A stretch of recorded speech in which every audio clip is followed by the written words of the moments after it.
Hey guys, wanted to send you a quick message. You may have been wondering where I've been.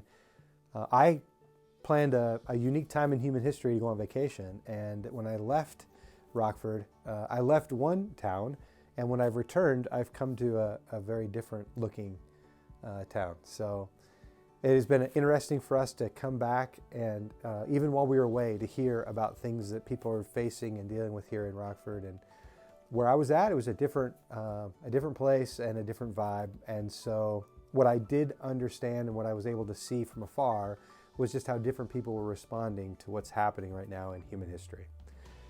Some are responding in fear.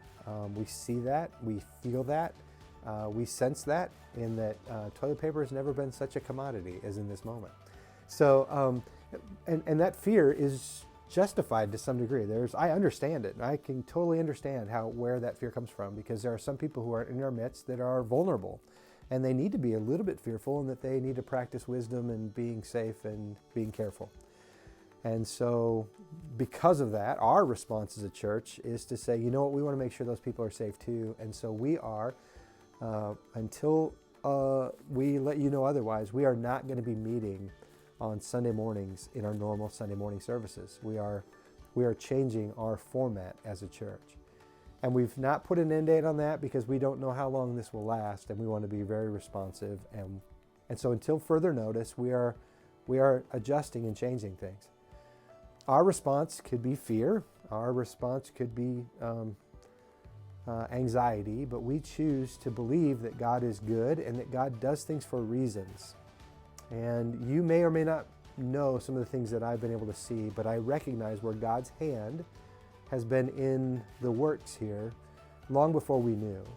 We had an inclination that there would be a moment in time when we would not be able to meet in our regular Sunday morning services. We had a sense that it was coming. We didn't know how and when, but we kind of knew it might be coming. And so we've been having some conversations, very dedicated conversations for the last few months, about what a different posture as a church, a different rhythm, a different feel, a different strategy for the church would look like at Northeast. And we didn't realize it would be this quick to kind of roll it out and to think about it, but we're in those times. God does things for reasons. He works to the good, even in these moments that we might consider to be difficulties or hardships or tragedies.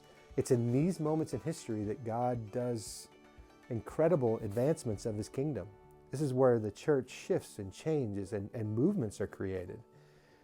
And so while we recognize this is very difficult times and very dark times and uncertain times for those who may have their job affected or their health affected, we also recognize that this is an opportunity that God's presenting to us. And so our response is to step into it and to look forward to it, in that we recognize that we can do some things now that are really exciting for the kingdom, for you as the church, because the church doesn't stop.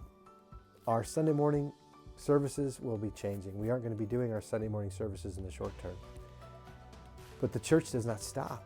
The church still continues. The church is now just not meeting at one campus on Sunday mornings. Now we're on multiple campuses in many neighborhoods of our city. The church is gathering. And it may be a church of one person who feels like, because of their situation, they may feel safest to meet just by themselves, to worship.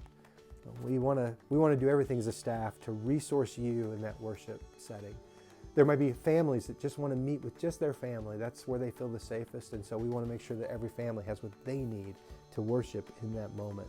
And there'll be some who are okay with engaging with your neighbors. Your kids are playing with your neighbors. You're not afraid of interacting with your neighbors. And you might feel comfortable inviting your neighbors to come worship with you, or another couple that you do fellowship with in a small group to join you as you do a smaller context of worship. And we want to make sure we provide everything we can for you in that context. So we as a staff are adjusting how we spend time, how we plan, how we program. So coming later this week, you'll hear more about it. But on our website, we're going to have a single page, a single location dedicated for just worship at home, like Northeast at Home. And it'll have everything that we can think to give you to encourage you in that worship environment. There'll be teaching resources, there'll be worship resources, And we're trying to create options, so whatever your context, whether you're worshiping by yourself in these next few weeks, you have what you need in that context. If you are worshiping as a family in the next few weeks and that's your context, then we want to give everything we can to encourage you as a parent to create great worship for your family. And if you're meeting with a group, a small group, whether it's neighbors, whether it's an opportunity for you to invite neighbors in, or you're meeting with a life group or a community group, we want to make sure that you have what you need to have great worship. And so we're excited about this. We're excited about where we're spending our time right now and the challenge that God's given us in this moment. And I hope that you're excited too. I hope that you start looking at what is it that God's doing in you and with you in this moment in time that would impact the kingdom in a different way than would have happened if we had just gone through our normal routines and our normal rhythms as a church, because He is doing new things. Praying for you, and I'm praying for us, praying that we're in tune with what the Spirit's doing, because He certainly is moving. God bless you guys, and we'll give you some more information over the next couple days. Blessings.